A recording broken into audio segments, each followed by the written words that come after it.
Não sei se é minha voz que está ruim, ou se o microfone que está fechado, mas minha voz está estranha.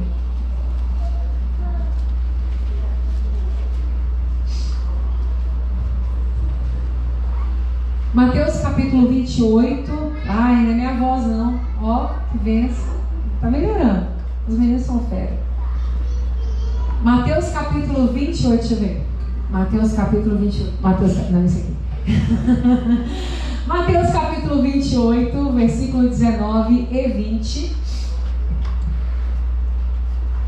Vamos lá? Todos juntos?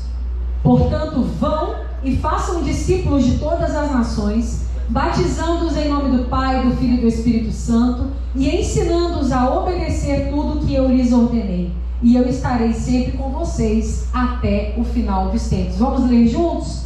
Portanto, vão e façam discípulos de todas as nações, batizando-os em nome do Pai. Mas peraí, juntos é juntos. Vamos ler aqui? Vamos lá, no 3. 3.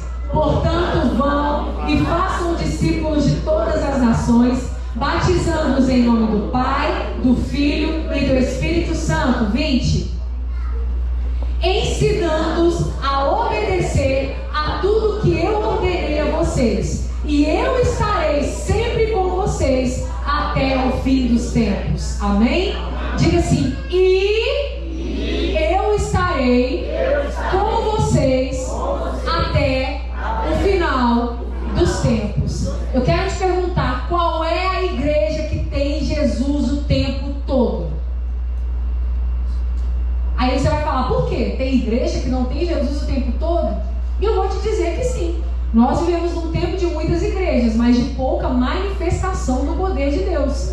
Nós vivemos num tempo de muitas igrejas, de muitas congregações, de muitos crentes, de muitos pastores, de muitos pseudo-cristãos, pseudos mini-cristos, mas nós vivemos num tempo de poucos milagres, poucas conversões, poucas mudanças de vida, poucas transformações e pouquíssimos milagres. As coisas que acontecem hoje já não são como aconteceu no passado, não é verdade? Se você que é crente há muito tempo, você vai falar assim, nossa, mas antigamente era diferente. Antigamente a gente ia para o monte, passava 4, 5 horas orando, e hoje as pessoas não fazem isso. Não é que as pessoas não fazem isso, nós todos não fazemos isso. Então eu quero te dizer, há alguma igreja que não tem a presença de Jesus o tempo todo? Sim. É a igreja que não segue o comissionamento, a ordenância, a ordem de Jesus. Porque olha o que o texto diz no final do versículo 20. E eu estarei sempre com vocês até o final dos tempos. O que é esse I? Esse aí tem uma condição de adição. E, mas, então, porém, então, acontecendo isso, eu estarei com vocês. Lá no início diz assim, portanto, vão e façam discípulos de todas as nações. Jesus aqui terminando, Jesus aqui nas suas últimas falas, ele podia falar tantas coisas. Olha, gente, sejam boas pessoas. Olha, gente, sejam caridosos. Olha, gente, distribuam cestas básicas. Olha, gente, façam por onde, viu? Sejam agradáveis, sejam gentis. Mas Jesus não está deixando aqui uma mensagem de conforto, ele está deixando aqui uma mensagem de trabalho. As últimas palavras de Jesus para aqueles discípulos foram, portanto, finalizando tudo aquilo que nós vivemos durante todo esse tempo, fechando com chave de ouro a minha passagem pessoal diante de vocês, eu quero dizer, vão e façam discípulos.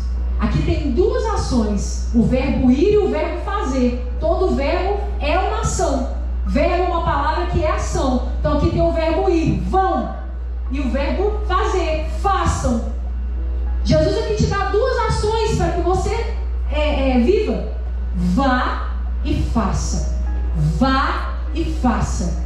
Levanta. Você já viveu comigo. Jesus aqui estava falando com pessoas que já tinham convivido com ele, vivido com ele, ouvido ele, visto milagres, recebido curas, tinham sido transformadas, tinham abandonado tudo, tinham largado tudo. Só que faltava para essas pessoas ir e fazer.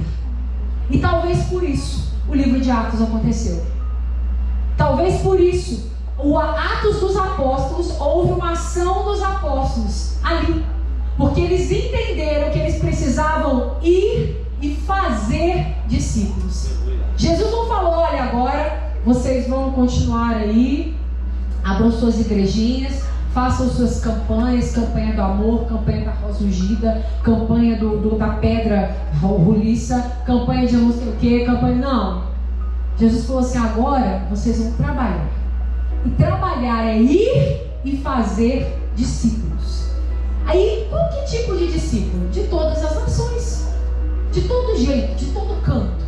Vocês vão fazer discípulo do olho puxado, discípulo do olho redondo, discípulo do cabelo claro, do cabelo escuro, do cabelo liso, do cabelo anelado, discípulo da cabeça grande, da cabeça pequena, da orelha grande, da orelha pequena, discípulo de todas as nações, discípulos carecas, discípulos cabeludos, discípulos gordinhos, discípulos magrinhos, né? Estão reivindicando ali os discípulos carecas, né?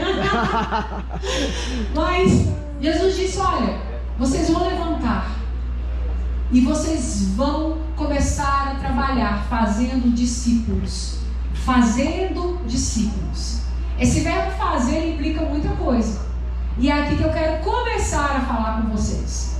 Esse verbo fazer me lembra muito quando Deus fez o homem à sua imagem e semelhança. O livro de Gênesis disse que Deus formou Adão do pó da terra, soprou sobre ele o seu espírito e fez dele um homem segundo a sua imagem e semelhança. Primeiro Deus pegou e formou a matéria. Depois o Senhor soprou sobre Adão e deu a ele fôlego de vida. Deu a ele, diga comigo, o seu próprio espírito. Só que daí a Bíblia diz que então o Senhor fez o homem segundo a sua imagem e semelhança. Discipulado não é algo novo, discipulado não é invenção, discipulado não é uma corrente teológica, discipulado não é um modo de trabalho de algumas igrejas, discipulado é uma ordenança.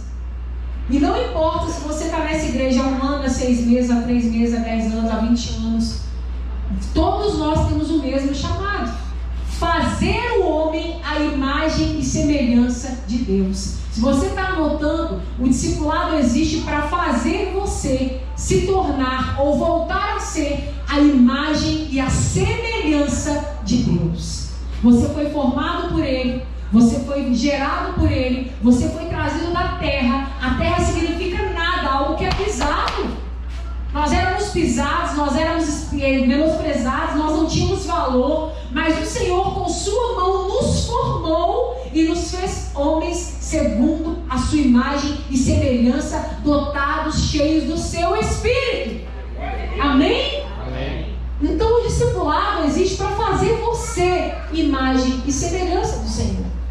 E aqui o Senhor Jesus disse: vão e façam discípulos. Sérgio começou a dizer: fazer discípulo não é algo fácil. Fazer discípulo não é algo prazeroso. Vão existir pessoas que Deus vai colocar nas suas mãos, que Deus vai colocar diante de você, que vão ser a alegria da sua vida, que vão ser a realização, que você vai falar: nossa, esse aqui é Pedro, esse aqui é Tiago, esse aqui é João. Mas e se Deus colocou o Judas nas suas mãos? Meu Deus. Deus colocou nas minhas. Alguns. Tremendo. Mas Judas era o quê? Diga comigo: discípulo. Diga: Judas era discípulo. Todo mundo aqui vai ter prazer de falar: Senhor, envia. Olha, agora vocês viram, né? Peraí, rapidinho, parênteses. Sérgio está falando: que daqui a pouco vem a Aurora, e falando, e rodando, e gritando. Gente, ele estava completamente certo. A irmã ali foi até arrebatada de susto. E aí às vezes você está falando assim: Senhor, envia para mim um Pedro, aquele que vai edificar a tua igreja, aquele que vai cortar a orelha para me defender, aquele, Senhor, que vai ser o cara, Senhor, aquele pai que vai todo mundo lembrar dele, que vai ter criança homenageando ele. Tem muito Pedro nesse mundo, Pai. Envia para mim um Paulo, envia, Senhor, aquele que nem vai me conhecer, mas através daquilo que eu vou fazer vai se tornar um apóstolo. Envia para mim um João, oh Pai, envia um discípulo do amor, envia para mim um Lucas, envia para mim um Mateus. Aí Deus vai enviar quem para você? Um Tomé e um Judas. Meu Deus. Um que duvida e um que trai. Você sabe por que Tomé duvidou de Jesus? Porque ele não estava na reunião como deveria estar e onde deveria estar. Muita gente vai duvidar do discipulado porque não está aqui hoje. Tomé tinha que estar aqui, tinha que estar sentado aqui, tinha que estar ouvindo isso. Mas aí a gente vai começar a falar: discipulado não funciona. Cuida de um, desde quando? Tomé deveria estar aqui. E aí quando as coisas começam a fluir, começa a acontecer, falar: mostra as marcas nas suas mãos, mostra que esse discipulado está funcionando. Tomé. Mas muitas vezes é esse tipo de gente que Deus manda para você. Tomé e Judas. Judas não tinha motivo nenhum para trair Jesus. Trocar Jesus por causa de moeda. Trocar Jesus por causa de dinheiro. Sabe, mas até nisso, Judas tinha um propósito na vida de Jesus: fazer Jesus alcançar a cruz. O propósito de Judas na vida de Jesus era fazer com que eu e você fôssemos salvos. Jesus vai enviar pessoas muito difíceis para que a glória dele sobre a sua vida aumente, para que você seja forjado, para que você seja macerado, para que você seja purificado, para que você seja tratado. E após essas pessoas, a glória da sua vida vai ser maior do que era antes.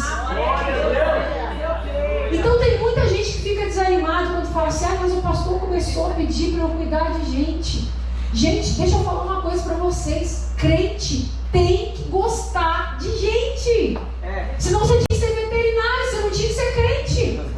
Você tinha que cuidar de boi, tinha que cuidar de cavalo, de égua. Tá certo, tem uns assim na igreja, né? Tem uns cavalos, tem umas éguas, tem uns jumentos, mas é tudo irmão. E se é irmão, eu sinto te dizer, talvez você seja uma égua, um cavalo e um jumento também. Entendeu? Não fica chamando seu irmão disso não, porque ele é seu irmão. Tá? Mas deixa eu te dizer uma coisa séria. Crente tem que gostar de gente. A gente tem que gostar de pessoas. A gente tem que gostar de quem Deus gosta. A gente tem que amar quem Deus ama. Sabe por que todo o sacrifício de Jesus aconteceu? Porque Jesus amava pessoas. Jesus amava pessoas. Nós precisamos começar a amar as pessoas, a amar gente. A gente fica pensando: Deus envia gente para cá, envia gente para cá, envia gente para cá. Aí Deus envia a prostituta, você não deixa ela sentar do seu lado. É forte. Deus envia o drogado, você não deixa ele sentar do seu lado. Não estou falando visitar, não, estou falando sentar do lado. Deus envia o ladrão, você esconde a sua bolsa. Olha aí, Deus. Deus envia a adulta, você não deixa a sua mulher chegar perto dele. Deus envia a amante, você não deixa seu marido chegar perto dela. Deus envia a prostituta, você quer esconder ela no banheiro. Ué, gente, que tipo de crente que a gente é? E que diferença que esse tipo de conduta tem da conduta que você tinha antes de conhecer Jesus? Mas eu só era mentiroso. Para Deus não existe pecadinho nem pecador. A Bíblia diz que o Senhor nos tirou do império das trevas e nos transportou para o reino da sua maravilhosa luz. Então, se Ele fez isso conosco, nós não podemos enterrar o talento que Ele nos deu. Nós precisamos multiplicar isso na vida das pessoas que Ele trará para cá. Só que deixa eu te falar, as pessoas chegam aqui e elas aceitam Jesus, e elas recebem Jesus, e elas então se tornam, batizam. A gente começa bem, né? A gente vai por todo mundo. A gente vai aqui na Saudade, a gente vai aqui nos entornos, nos bairros, Santa Cruz tem aqui perto. E a gente vai ali e vai por todo mundo. O seu mundo é esse aqui, então você vai aqui, tá? Que é Judéia, Samaria, né? Jerusalém, Judéia, Samaria, tá. Então aqui, seu mundo. E você vai. E aí a gente começa bem. Eu vou, e aí eu começo a trazer essas pessoas para cá. Elas chegam aqui, elas se tornam crentes. Elas creem. A mensagem é pregada, a mensagem é liberada, o poder é liberado e elas creem. E elas aceitam Jesus. Alguém aqui quer aceitar Jesus? A pessoa vem aqui à frente e levanta a mão, entrega a vida dela para Jesus. E você vai e fala que está fazendo tudo bonitinho. Aí você fala, batizei uma alma, batizei uma alma e tal. E a pessoa batiza. E acabou? Acabou? Alguém aqui, se já fez tratamento para engravidar? Eu conheço mães, eu tenho uma amiga que já perdeu 6 gestações. Eu tenho uma discípula que já perdeu 5 gestações. E ela teve um bebê recentemente, ele está com 4 meses. E ela olha para o menino assim como se o menino fosse uma joia. Porque ela passou anos tentando aquele menino. E você pergunta para ela quais são os planos daquele menino. Você acha que ela ganhou ele e vai largar ele agora? Ele nasceu, agora como nasceu? Você nasceu de novo, agora te vira! Que eu vou parir outro. Isso quem faz é a mãe que abandona a filha, pai que abandona o filho. Nós não podemos fazer assim. Se você gerou alguém, se você pariu alguém aqui diante do altar de Deus, agora você precisa cuidar dessa pessoa. Você precisa amamentar, você precisa ensinar a falar, ensinar a andar, ensinar a se comportar, ensinar tudo sobre a vida. É seu filho, é seu fruto. Olha como a gente vai ganhar as pessoas. Elas viram crentes, aceitam Jesus, batizam e você larga ela. E não quer saber se ela sabe ler Bíblia, se ela sabe jejuar, se ela sabe orar, se ela foi curada dos seus traumas, curada dos seus problemas, se ela tem uma nova conduta ou se ela só está disfarçada de crente. A gente não pode fazer isso. Discipulado é aquele que gerou, aquele que ganhou, agora ele vai consolidar e depois ele vai enviar essa vida para fazer o mesmo. Eu fico pensando, um dia eu fui filha, um dia eu fui bebê, hoje eu sou mãe, hoje eu tenho a minha filha, mas um dia minha filha vai crescer e ela vai ser mãe, ela vai ter os bebês dela. Dando exemplo da Isabel. Agora, eu ganhei a Isabel, eu tive que ensinar ela a comer, tive que dar as comidas adequadas. Por um tempo não podia dar comida, era só leite. Depois podia dar comida, mas não era qualquer comida.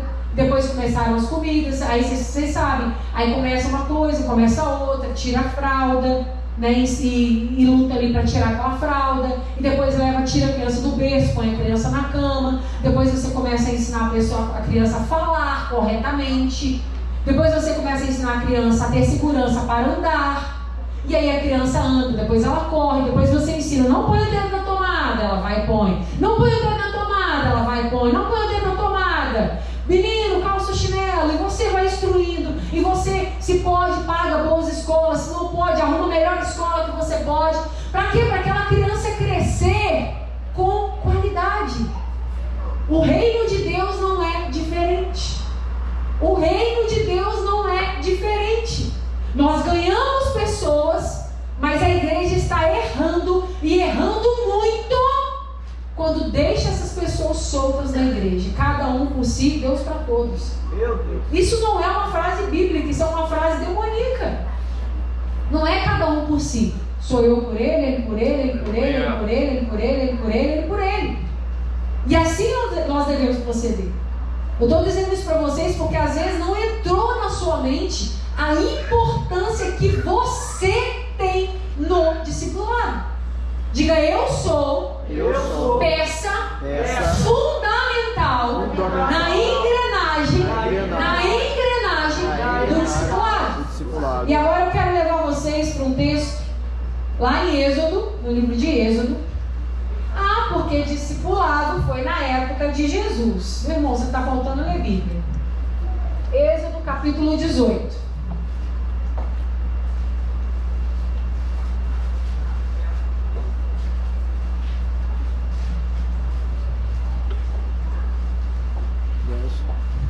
Êxodo, capítulo 18, versículo 13. Obrigada, Maio.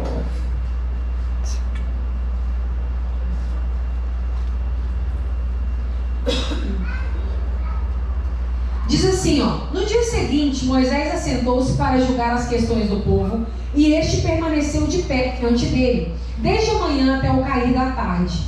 Quando seu sogro viu tudo que ele estava fazendo pelo povo, disse: "O que é que você está fazendo? Por que só você se assenta para julgar? E todo este povo espera em pé, desde a manhã até o cair da tarde?" Moisés lhes respondeu: "O povo me procura para que eu consulte a Deus. Toda vez que alguém tem uma questão esta me é trazida, e eu decido entre as partes, e ensino-lhes os decretos e as leis de Deus. Respondeu o sogro de Moisés: o que você está fazendo não é bom. Diga comigo, o que você está fazendo não é bom. Diga comigo, o que você está fazendo não é bom. Peraí que eu perdi meus olhos. É que eu perdi a letra mesmo no olho aqui. O que você está fazendo não é bom. Você e o seu povo ficarão esgotados, pois essa tarefa é pesada demais. Você não pode executá-la sozinho. Diga, você não pode executá-la sozinho. Agora ouça-me. Eu lhe darei um conselho, e que Deus esteja com você. Seja você o representante do povo diante de Deus e leve a Deus as suas questões. Oriente-os quanto aos decretos e leis, mostrando-lhes como devem viver e o que devem fazer. Mas escolha dentre todo o povo homens capazes e tementes a Deus. Diga, capazes, tementes a Deus, dignos de confiança, inimigos de ganhos desonestos. Estabeleça-os como chefes de 1.000, de 100, de 50 e de 10. Eles estarão sempre à disposição do povo para julgar as questões. Trarão a você apenas as questões difíceis, as mais simples decidirão sozinhos. Isso tornará mais leve o seu fardo, pois eles dividirão com você. Se você fizer assim, e se assim Deus ordenar, você será capaz de suportar as dificuldades, e todo este povo voltará para casa satisfeito. Amém? Moisés estava no deserto com o povo. Gente, o povo era um povo, diga comigo, chato. Diga, o povo era um povo chato. Por que você está falando isso? Diga comigo, porque todo povo é chato. A gente é legal no individual, junta todo mundo aqui, a gente fica chato. Não sei se vocês já foram para acampamento, para retiro, todo mundo junto. Aí tem o irmão da sacolinha. Que você está dormindo e ele está lá na sacolinha. Aí você está querendo dormir, você fala, meu Deus, que irmão chato. Aí no quadro das mulheres, não. Tem a irmã que acha que a luz tem que ser acesa na hora que ela está apagada. Tá todas as irmãs dormindo, ela abre na luz e acende a luz. A irmã que acha que tem que secar o cabelo 4:30 da manhã. E ela tá lá, ela lava o cabelo, ela tá o secador 4:30 da manhã. Tem um irmão que ronca, tem um irmão que peida, tem um irmão que faz bagunça no quarto, tem um irmão que tem chulé. Aí você fala assim, mas essa pessoa é maravilhosa, mas juntou, tem chatice. Aquelas pessoas eram pessoas maravilhosas, eram pessoas de Deus, era o povo de Deus. Mas, gente, aquele povo deu trabalho demais para Moisés. Deu ou não deu? Deu ou não deu? Igual a gente dá trabalho demais para os nossos pastores. Damos ou não damos? Sim. Olha para essa pessoa que está do seu lado aí, ó. Fala para ela assim, você dá muito trabalho? Olha para ela, vê se ela é uma pessoa trabalhosa. Se ela for, você dá uma cutucada nela. Dá uma cutucada nela. Fala, deixa Jeová te revelar agora. E aquele povo estava lá reunido. Gente, todo dia eles se colocavam diante de Moisés. Moisés sentava e o povo ficava de pé. Ah, Moisés, eu quero te falar que a minha líder não me ligou essa semana. A minha líder não me mandou um WhatsApp essa semana. Olha, ela passou perto de mim na igreja e eu virei o rosto para ela e ela fingiu que não me viu. Ah, Moisés, a minha líder não me escalou. Aí o Moisés julgava a história. Aí 2 horas depois, Moisés, a minha líder não me colocou na escala da dança essa semana. Ela falou que era para eu vir com a leg branca, eu vim com a leg preta. Ela falou, então você não vai dançar, né? Aí julgava. Aí outra, Moisés, está muito difícil ficar no diaconato desse povo, porque eu não posso orar com eles. Eles ficam marcando oração. Eu não sei de nada, Revelou a igreja. Eles ficam marcando oração fora de hora, e eu tenho minha casa para cuidar. Eles acham que eu não tenho um passarinho para dar água, e tal. E Moisés nem julgava. Gente, isso era todo dia, o dia inteiro. Diga comigo, todo dia, o dia inteiro. Agora pensa comigo, Moisés tinha outras coisas para fazer. Tinha que buscar Deus, tinha que dar direção para o povo. Aquilo estava ficando desgastante. Jetro, o sogro de Moisés, foi visitá-lo. E ele era um homem experiente.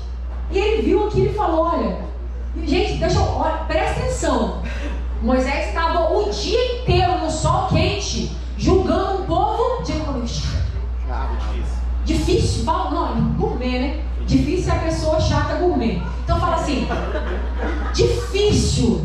Fala, um povo difícil, Val.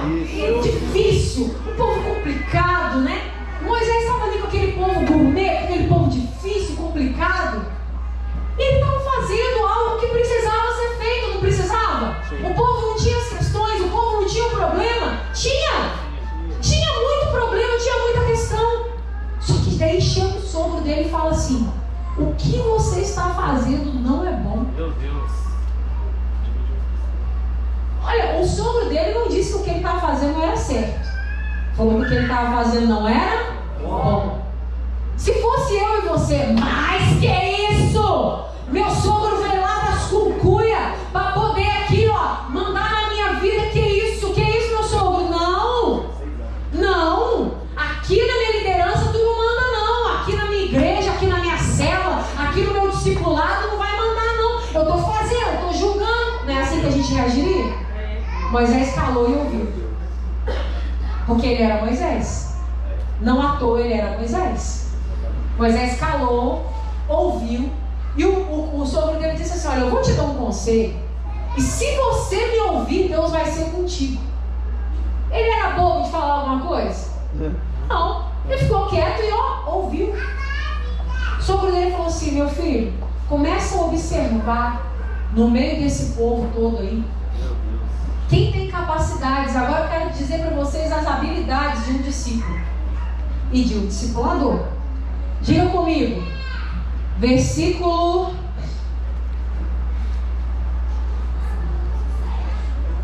21. Mas escolha dentre todo o povo, diga homens capazes. Diga homens capazes. Mulheres. Gente, vocês estão com preguiça de falar, vocês não acharam, né? Fala homens capazes. Só quem é homem aqui, macho mesmo, tá? Quem tem dúvida disso pode ficar calado. Diga homens. Nossa! É só provocar, né? Diga homens capazes. Agora diga assim, as mulheres. Mulheres capazes. Agora todo mundo, tementes a Deus. Dignos de confiança. E inimigos de ganho desonesto. Eu quero te dizer que a primeira qualidade de um discípulo é ser capaz. Diga comigo, ser capaz. Diga ser capaz. E eu quero te dizer o que é capaz. Capacidade é o quanto cabe. O Sérgio cantou a pedra aqui na outra mensagem. Eu não, Senhor. Não vai pegar gancho na minha mensagem, Senhor. E aí logo em seguida ele mesmo foi para outro nicho. Mas capacidade é o que cabe. A capacidade dessa taça aqui deve ser em torno de 250 a 300 ml. Não, eu posso ter 1 litro para colocar, não cabe. Quando a parábola dos talentos diz que havia um senhor, ele tinha que fazer uma viagem e ele distribuiu os talentos entre 3 empregados. Para um ele deu uma quantia, 500, para outro ele deu 200, para outro ele deu 100. E ele distribuiu segundo a capacidade de cada um. Quem ganhou 500 porque era capaz de ganhar 500. Quem ganhou 200 porque era capaz de ganhar 200. E quem ganhou 100, ganhou só 100 porque era capaz de ganhar 100. O Senhor observa a capacidade que você está desenvolvendo. O Senhor observa o quanto de Bíblia você lê, o quanto você jejua, o quanto você renuncia, o quanto você ora, o quanto você deseja mudança. Isso é a sua capacidade. Se eu não estou observando se você habla, se você parla, se você explica, se você fala outros idiomas, Ele também observa isso, mas isso, ó, segundo plano. Aleluia. A sua capacidade é gerada na vida com Ele. E aí Moisés precisava separar, diga comigo, pessoas capazes. Diga comigo, segunda qualidade. Tementes a Deus. Um discípulo precisa ser temente a Deus.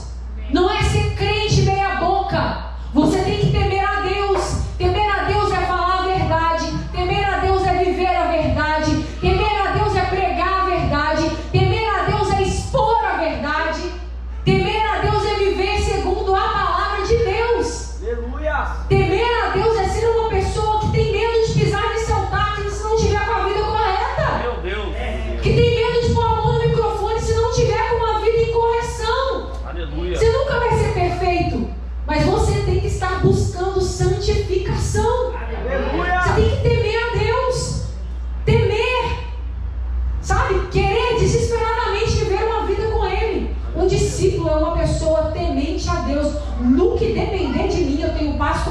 paz com Deus.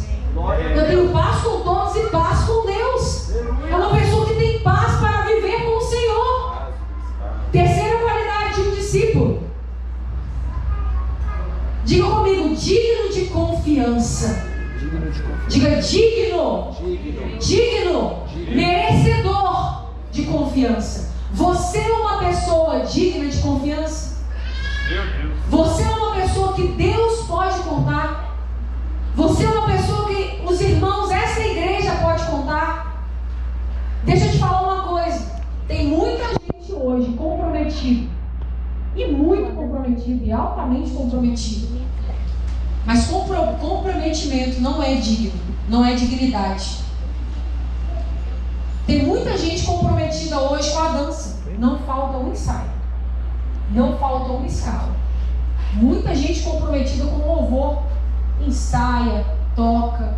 Você pode contar com ele. Se tiver 1000 cultos na igreja, ele toca os 1000. Ele não fura. Ele é comprometido. Comprometido com pregar. Está sempre aqui. Orar. Comprometido com os serviços. Mas olha, ele não é comprometido com o propósito. Meu Deus. O propósito não é trabalhar. A melhor parte é estar com Jesus. E aqui, vocês lembram de quem? De Marta e de Maria. Trabalhar era necessário, mas o melhor era estar com Jesus. Glória a Deus.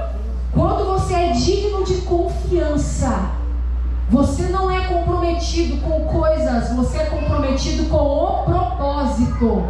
Deus não te chamou para dançar, para tocar, para cantar, para fazer teatro, para evangelizar, para distribuir panfleto, para servir água, para ficar na portaria, para pregar, para ser diácono. Não! Isso faz parte do trabalho. O seu chamado vai te levar a fazer essas coisas. Mas você é comprometido com o seu chamado. Portanto, vão e façam discípulos de todas as nações. Esse é o seu chamado. Eu duvido muito. Eu entendi uma coisa. Que eu sou mãe porque eu tenho. Diga, eu sou mãe. Quem é mãe aqui? Levanta sua mão. Você é mãe por quê? Porque você tem. Quem é pai aqui? Você é pai porque tem filhos. Quem é empresário aqui? Você é empresário porque tem uma empresa. Quem é professor aqui? Você é professor porque tem alunos. Quem é médico? Você é médico porque tem pacientes.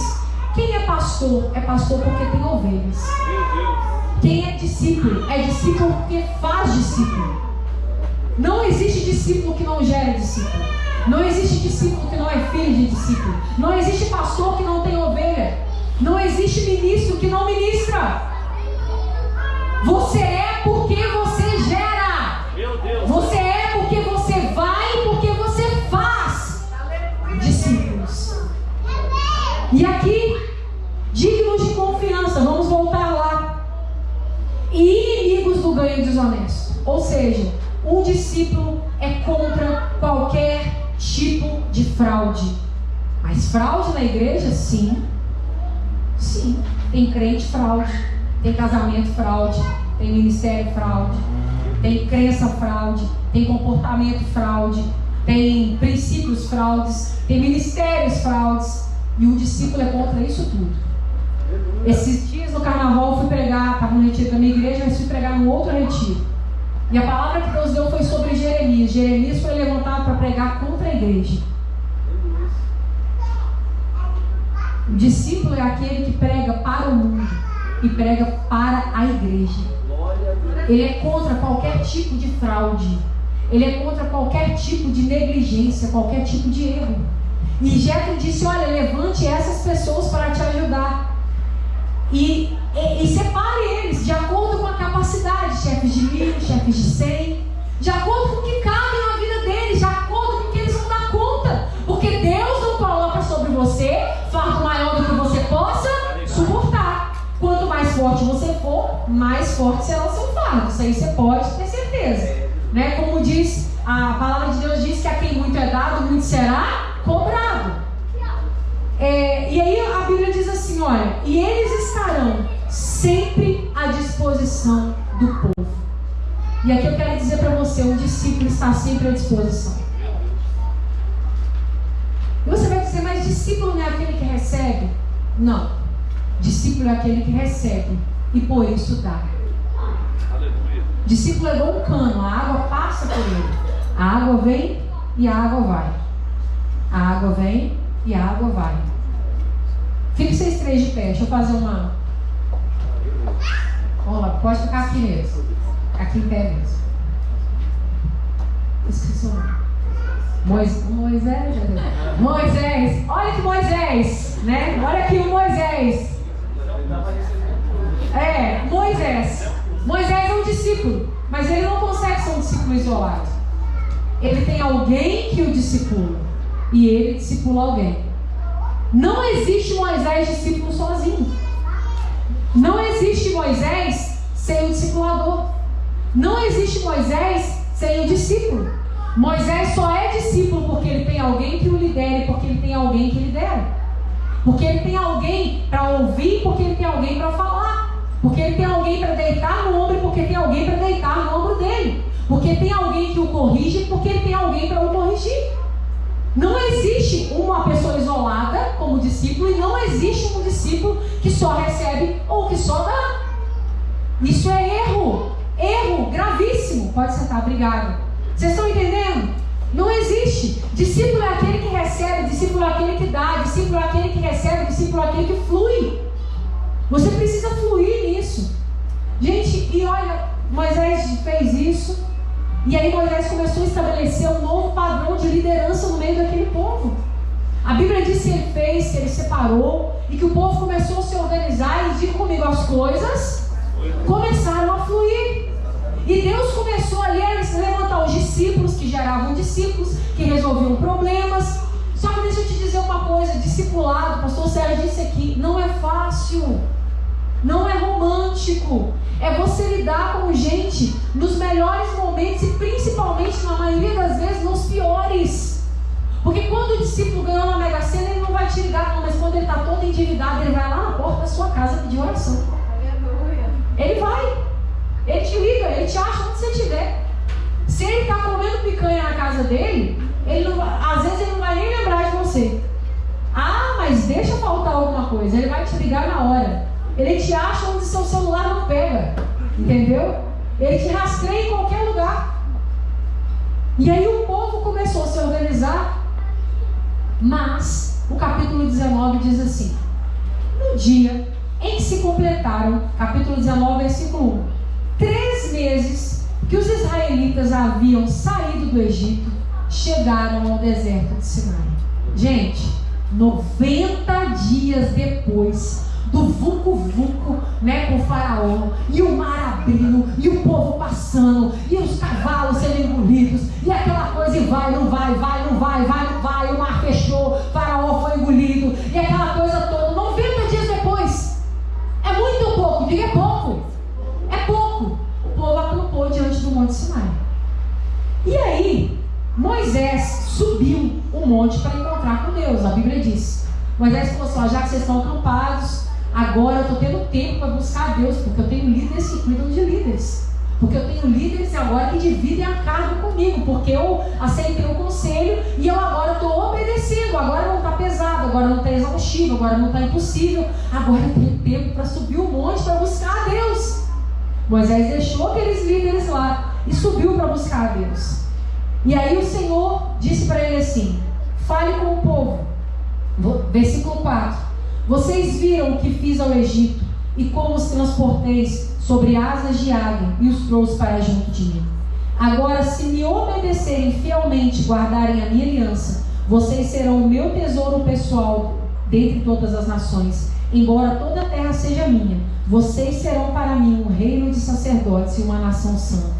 Essas são as palavras que você dirá aos israelitas.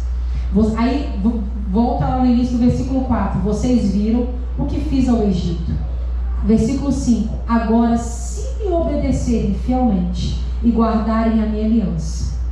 Jesus chamou, o Senhor chamou Moisés. Moisés subiu ao monte.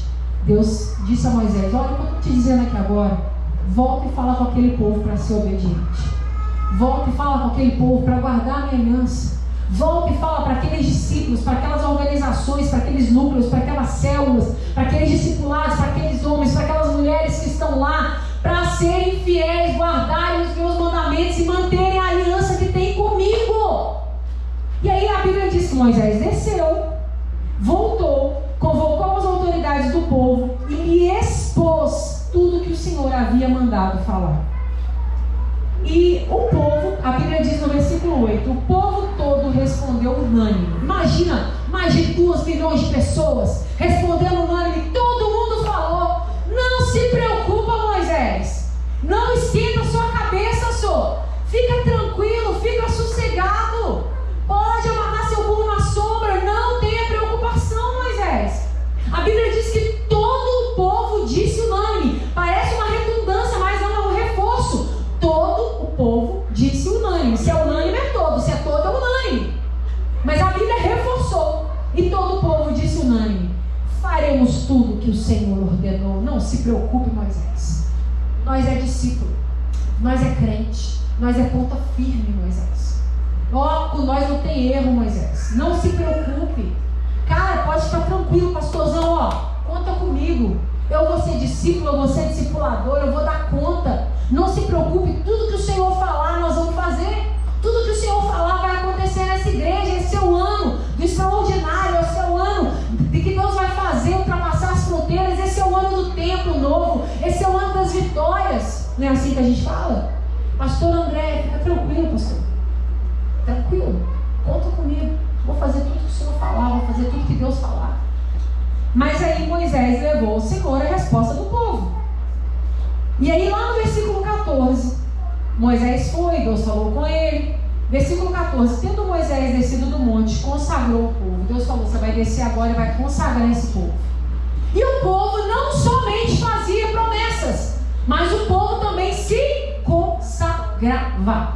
Discípulo, diga comigo, consagra. Discípulo, consagra. Discípulo, consagra. Tem gente consagrada aqui? Qual foi o último jejum que você fez? Qual foi o último jejum? Qual foi o último propósito que você fez? Qual foi o último propósito de 21 dias, 40 dias, 90 dias, um ano que você fez? Qual foi? Ou você está igual grávida que jejuando até meio-dia, acorda 11h59? Não, porque tem homem aqui que não jejua, não. Eu tenho certeza. E tem homem aqui que jejua até meio-dia, porque senão fica tonto. É uma tonteira. Se você falar com ele assim, sua mãe tá suja, ele: ai, peraí, deixa eu ver. Não. Diga comigo, o povo precisa, mas discípulo precisa se consagrar. E o povo começou a se consagrar. Olha, gente, que povo abençoado, né? E dividiram, e eram discípulos. E Moisés estava todo orgulhoso: nossa, eu consegui dividir, consegui organizar. E esse povo prometeu que está comigo. E esse povo começou a jejuar. E Moisés já começou a sapatear. E Moisés já começou a regozijar. Só que a Bíblia diz, espera aí, que é onde ela diz, que eu vou falar para você aqui. A Bíblia diz que Moisés voltou a subir ao monte. E do capítulo 20 ao capítulo 32, Moisés estava onde? No monte com o Senhor. O líder, o pastorzão, o papai, se ausentou e deixou os liderados, os discípulos, os pastores, né, de governo dele, os discípulos, no arraial, no acampamento ali. Só que, gente, estava tudo organizado.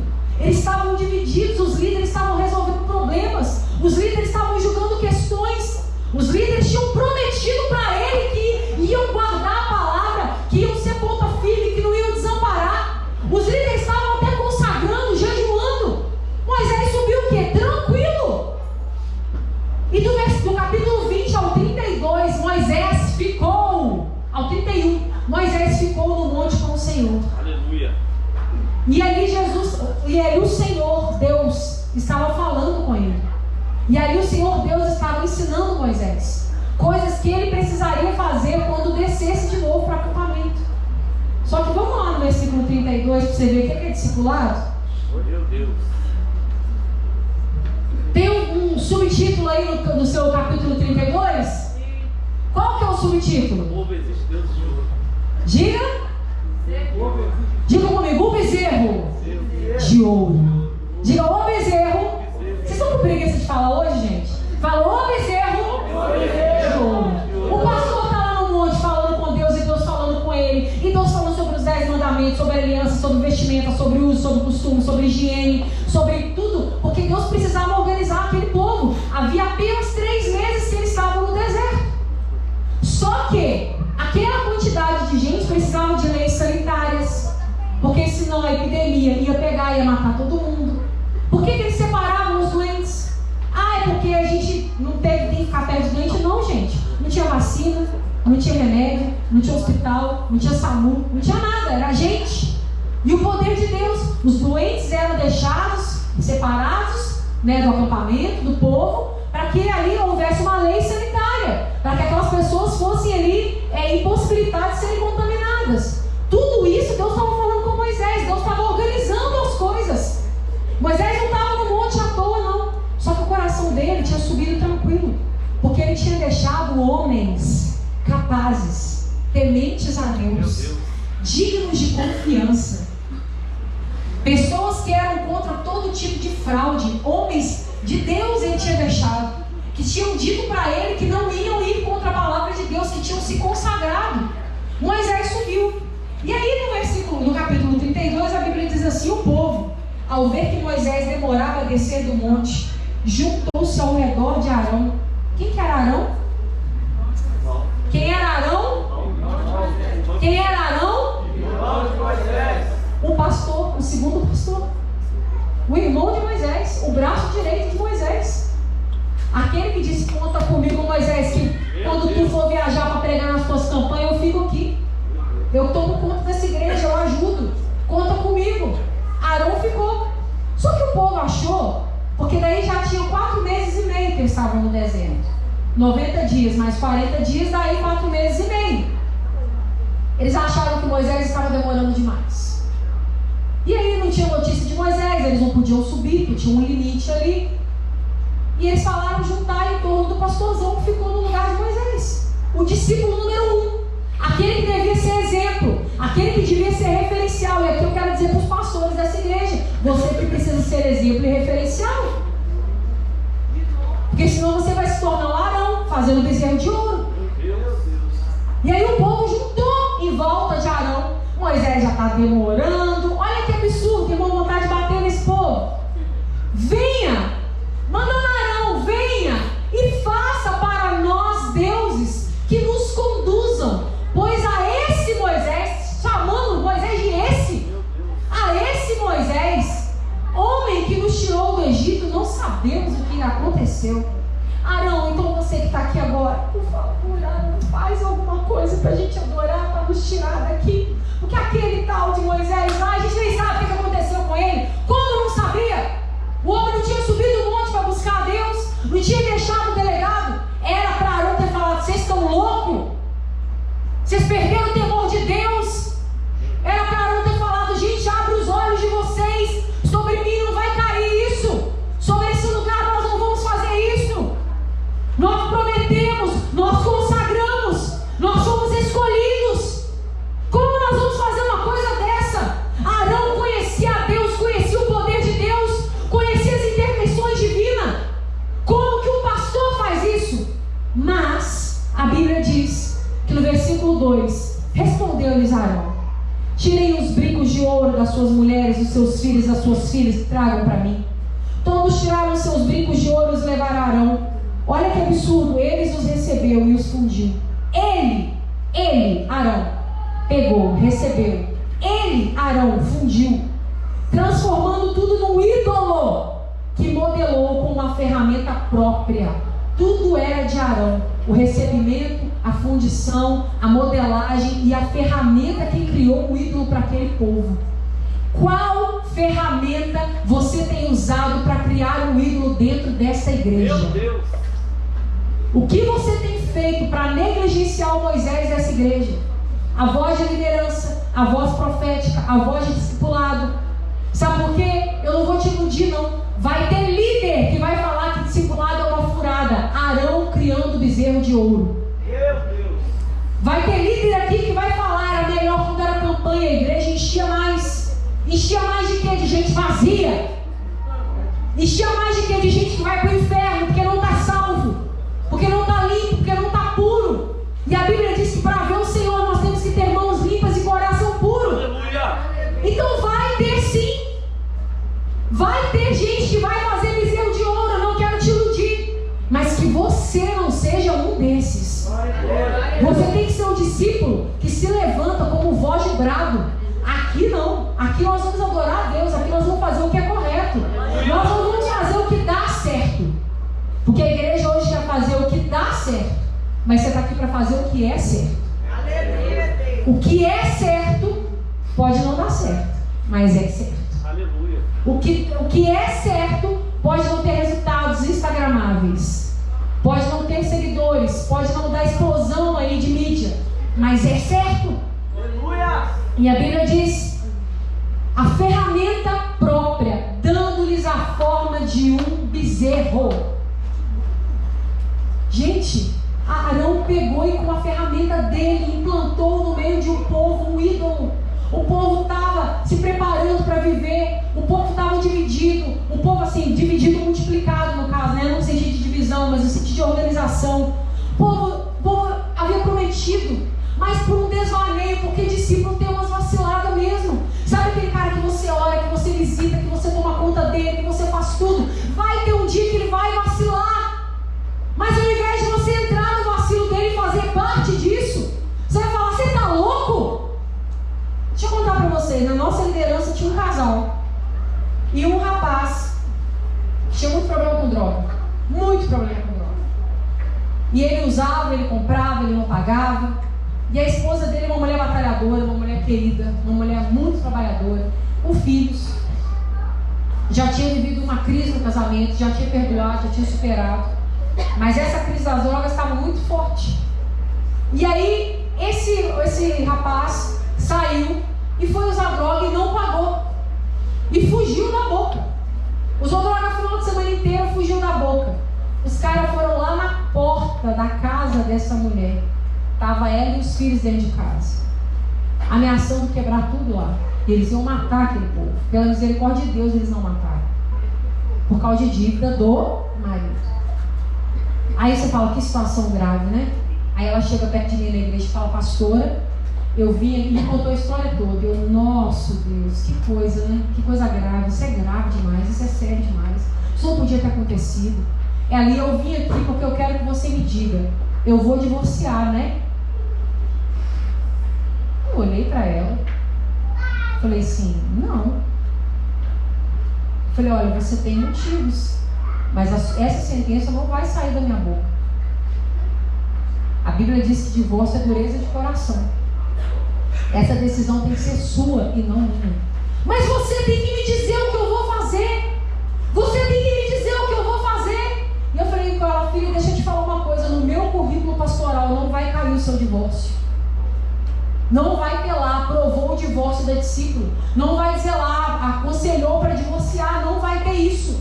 O que eu vou te falar é que você pode tomar suas decisões, mas você vai arcar com todas elas. Se você ficar, a decisão é sua e a consequência é sua. Se você sair, a decisão é sua e a consequência é sua. O que eu vou te falar é que existe um Deus, que você não está sozinha. E aí fui falando com ela. Ela ficou possessa e foi falar com o meu pastor, Abraão, que conversou comigo que eu estava errada porque eu não autorizei o divórcio dela. E ele falou com ela a mesma coisa que eu falei. E elas são da igreja. Daí deu um tempo, ela voltou para a igreja e está lá até hoje. Porque ela entendeu que aqui não tem Arão para concordar com o bezerro de ouro. Aleluia. A decisão é dela. Meu Deus. A decisão é dela. A decisão é sua. Só que quando vierem com esse papinho de bezerro de ouro para você, você tem que falar: não. Parou aqui, não vai continuar. Nós precisamos levar essa visão a sério. E aí Adão fez isso tudo, dando a forma de um bezerro, e disse para o povo: aqui está o seu Deus, os seus deuses, ó Israel, que tiraram você do Egito. Com uma própria ferramenta, com a própria mão, com os próprios olhos, com a própria imaginação, Arão criou um bezerro de ouro, apresentou para o povo, falou que era um Deus, falou que era para ser adorado, e falou: esse Deus aqui é para vocês adorarem, porque este Deus aqui, este bezerro de ouro, feito de brinco, feito de colar de vocês, pelas minhas mãos, é que tirou vocês do Egito. Olha que absurdo. O que você faz com a visão que Deus está colocando nessa igreja? Meu irmão, discipulado é algo sério. Quando Deus coloca alguém nas suas mãos, não é uma visão que o homem inventou, é um sonho que está no coração de Deus. Aleluia! Deus vai ser Deus através da sua vida. Deus vai falar através da sua boca. Deus vai abraçar através dos seus braços. Deus vai corrigir através da sua voz. Deus vai amar através da sua casa. Muitas casas aqui nunca receberam uma pessoa. Mas quando você é discípulo, você fala: a minha casa está disponível, bagunçada ou não. A minha mesa está disponível, com pouca comida ou com muita comida.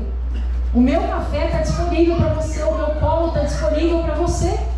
E muita gente vai querer confundir isso. Mas eu estou te dizendo que isso vai acontecer. Vai ter discípulo querendo distorcer as coisas. Vai ter discípulo querendo desistir. Mas você não pode ser Arão.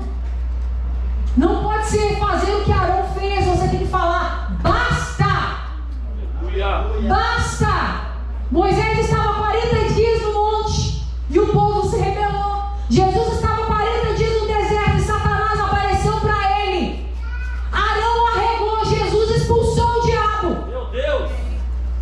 Ao invés de dizer: vamos fazer o que o povo quer que faça, igreja não vive por ideia de povo. Igreja não é democracia, igreja é teocracia. Quem manda aqui é Deus e pronto, e acabou.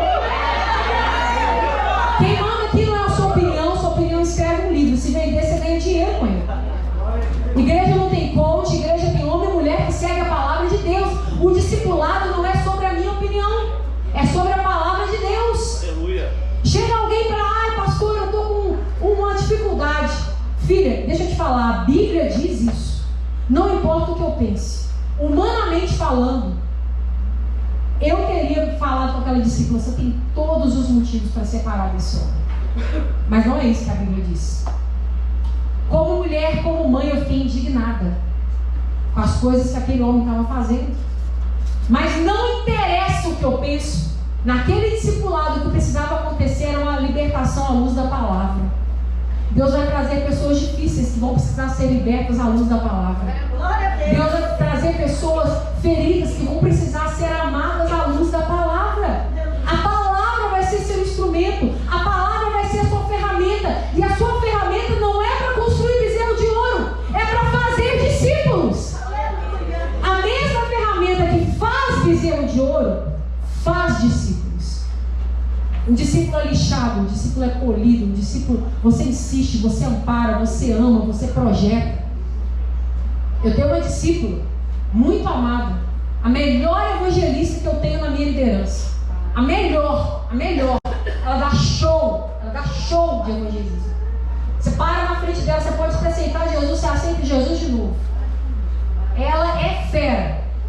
E ela era casada, ela era mulher de Deus, e começou a cair, e começou a não vigiar os seus passos, começou a construir bezerros de ouro na vida dela, começou a se envolver com uma outra mulher, perdeu o casamento dela, perdeu o ministério dela, perdeu o chamado dela.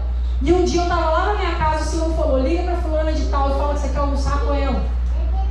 E ela estava no vidão. E ela não era minha discípula antes, ela era minha conhecida antes.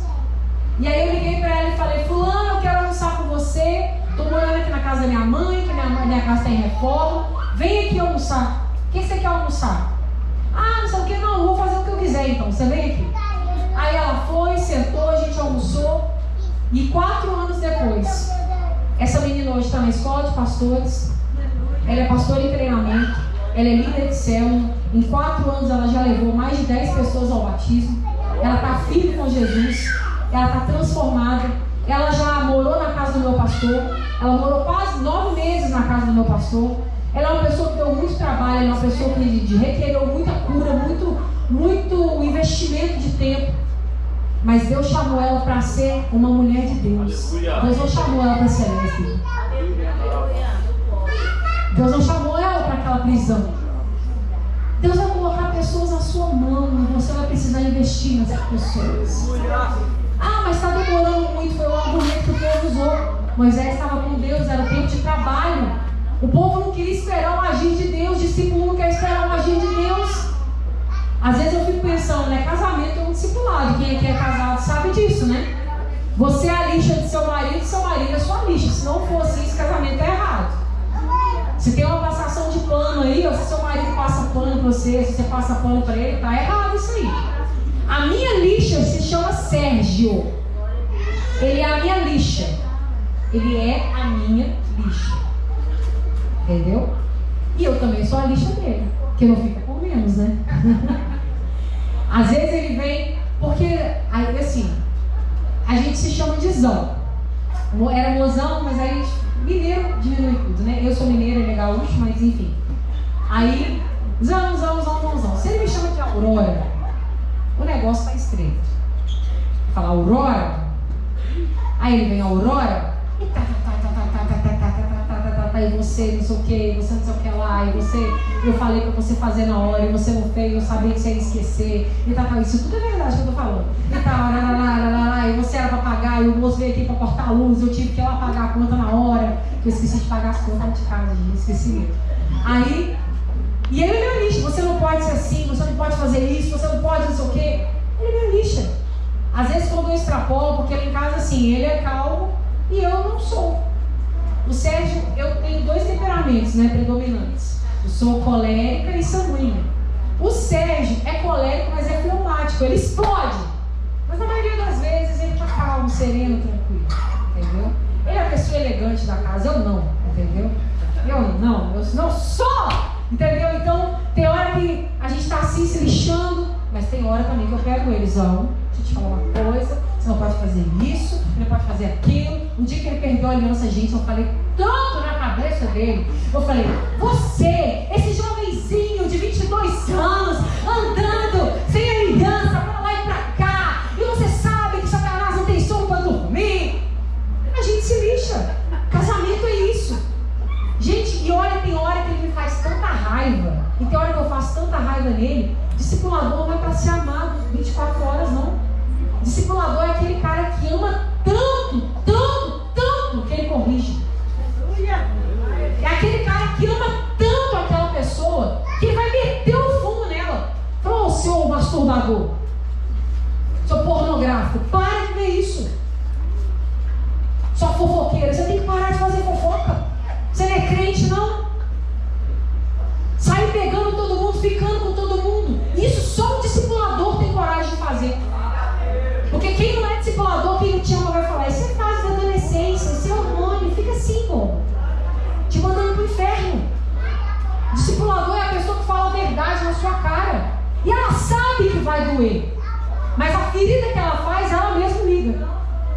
A ferida que o discipulador faz, ele mesmo está ali o tempo inteiro, como os homens estavam ali, disponíveis para sarar essa ferida. O discipulador cutuca na sua ferida e fala assim, não perdoou ainda não? Tá tomando Santa Ceia como então, hein?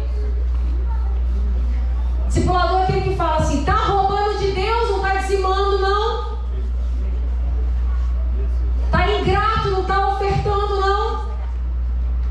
Para de olhar para a bunda da irmã quando ela passa. Discipulador é essa pessoa que te conhece. Só que discipulado não é para ficar tratando de fofoca, não é para ficar tratando de conversa.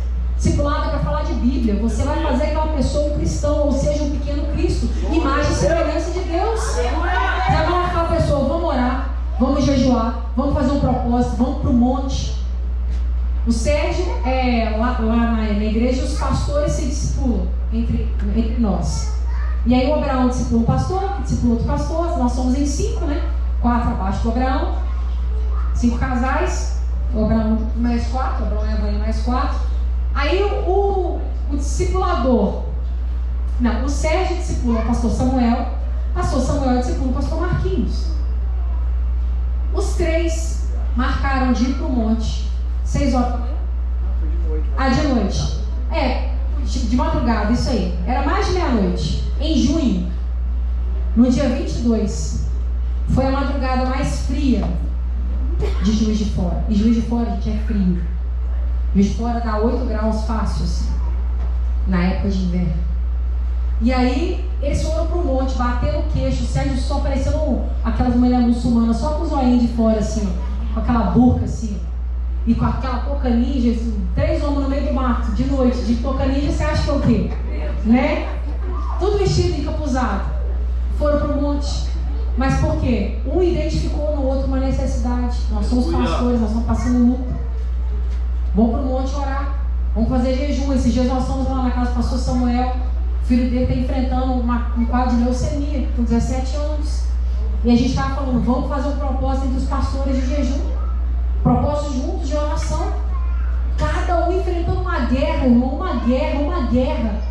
Eu não sei aqui, mas os pastores de jejum fora passam muita luta na minha igreja. Misericórdia. É umas coisas tão absurdas. Você fala assim, cara, eu não estou acreditando.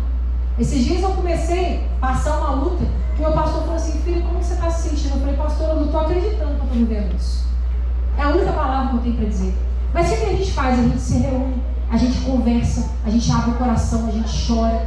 Teve um dia que eu fui para casa lá do pastor Samuel, a Amanda, a esposa dele é a minha discipuladora, é o contrário, né? Meu marido discipula ele, a esposa dele me discipula. E eu fiquei lá a manhã inteira chorando na mesa dela. Chorando. E falando, chorando. Sabe o que ela fez? Ela deu um soco na mesa e falou, para de chorar! Para de ser mole! Você não pode ficar chorando assim, não. Isso que você está chorando não tem motivo, não, menino. Tem coisa muito mais importante que isso para você chorar. E abriu a Bíblia e ministrou. Gente, eu não sei se eu parei de chorar, foi de susto ou foi de vergonha. Com o soco que ela deu naquela mesa. Eu estava tomando café, eu estava na hora assim, ó. E é assim. E eu amo a Amanda num grau surreal. Eu mando mensagem para ela só para falar que eu amo ela. Mas assim, no dia, ela me confrontou. No dia ela falou, para de ser mole. E é isso que um discipulador faz. É isso que um discipulador faz. Deixa eu te dizer. O Senhor estava lá no monte vendo a bagunça do povo. Ele disse, volta Moisés, porque o povo começou a se corromper. O discipulado é para combater uma igreja corrompida. O discipulado é para combater uma igreja que, olha o que o Senhor disse. Desça no versículo 7, 32:7. Então o Senhor disse a Moisés, desça, porque o seu povo que você tirou do Egito corrompeu-se. Muito depressa se desviaram daquilo que lhe ordenei e fizeram um ídolo em forma de bezerro. O discipulado é para combater uma igreja corrompida e desviada. Você é crente, você se batizou, você está aqui, você é líder de ministério, você faz parte do ministério, você tem um chamado. Mas o propósito de Deus na sua vida está corrompido, está desviado. E o discipulado veio para combater isso. Você precisa, agora eu vou gastar os últimos tempos para dizer para você. Você precisa se atentar. Você precisa se atentar ao tempo, às estações de Deus. Todo tempo é um tempo profético, todo tempo é um tempo direcional. Havia um tempo que não era assim, imagina comigo, agora é. Havia um tempo que era diferente, imagina comigo, agora é assim. Não adianta a gente ficar enchendo essa igreja de gente. Igual o rodízio, igual o funcionário do McDonald's. Cada sexta-feira que você vai lá tem um quadro de funcionários diferente. Ninguém fica. Ninguém aguenta o tranco. Não adianta. Deus está enviando pessoas para ficarem. Deixa eu falar, Jesus está voltando. Jesus está voltando. As pessoas que entrarem aqui precisam ser salvas, precisam ser limpas, precisam ser transformadas, precisam se arrepender dos seus pecados, precisam se converter dos seus maus caminhos, precisam clamar a Deus, precisam ser ouvidas por Ele. Mas Deus não vai descer do céu para fazer isso, porque Ele tem eu e tem você. E ai daquele que naquele grande dia da prestação de contas tiver esquecido ou abandonado aquilo que foi colocado para fazer. Meu Deus. Discipulado é uma ordem. Você é discipulista porque é uma ordem? Discipulado é uma ordem. Você é fiel porque é uma ordem? Discipulado é uma ordem. Você não mente porque é uma ordem. Discipulado é uma ordem. Discipulado não é uma sugestão, não é uma ideia, não é um conselho. Portanto, vão e façam seguidores de todas as nações, batizando-os em nome do Pai, do Filho e do Espírito Santo. Vamos voltar para finalizar lá em Mateus 28, 19.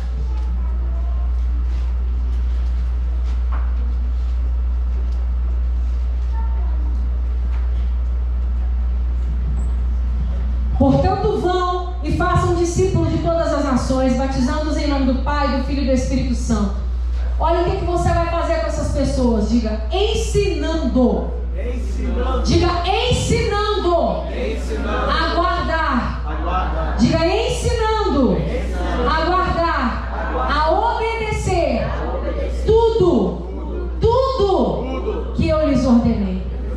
O mesmo Jesus, Pai, Filho e Espírito Santo, que está dizendo aqui, olha, vão e façam. E ensine a guardar tudo que eu lhes ordenei. Era o mesmo Deus que tinha ordenado aquele povo: guarda a minha aliança, guarda os meus mandamentos, guarda a minha palavra, guarda a minha presença. O Senhor sempre está nos ensinando a guardar a palavra, a guardar a presença, a guardar a aliança, a guardar a fidelidade dEle. E Ele quer que você ensine quem chega aqui a fazer a mesma coisa. Aquilo que eu recebi, como disse o apóstolo Paulo, assim eu vou dar. Porque eu recebi do Senhor o que também vos... Não é? O que eu recebi, eu vou entregar. O que eu recebi, eu vou dar.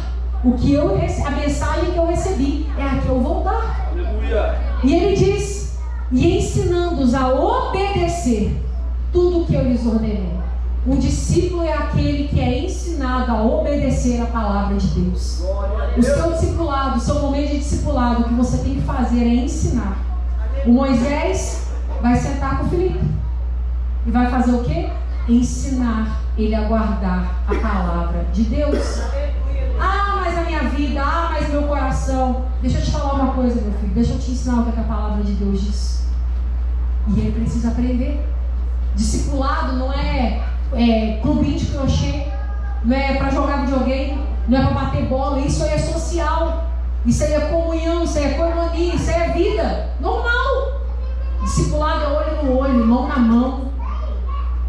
Precisar dar uns tapas, dá uns tapas. Pega a Bíblia e pá na cabeça da pessoa. Fala, eu vou te bater até você aprender. Faz isso não, tá? Faz sim. Você vai ensinar aquela pessoa até que ela aprenda tudo que eu lhes ordenei. E aí o Senhor disse, e aí? E aí eu vou voltar lá onde eu comecei. E aí? Quando você for, quando você fizer, quando você ensinar a guardar tudo que eu lhes ordenei, quando você batizar, aí, e eu estarei com vocês todos os dias até o final dos tempos.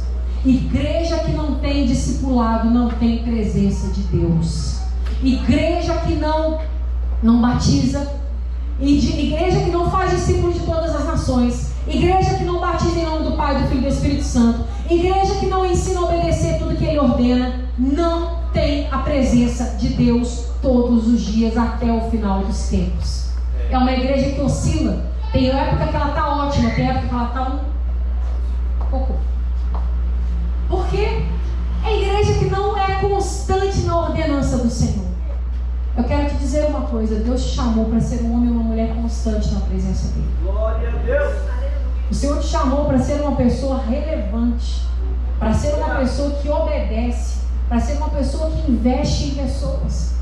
Eu poderia estar aqui te passando técnicas de discipulado, mas se essa palavra, esse mandamento, essa ordenança, essa urgência não entrar no seu coração, você vai virar um coach de pessoas.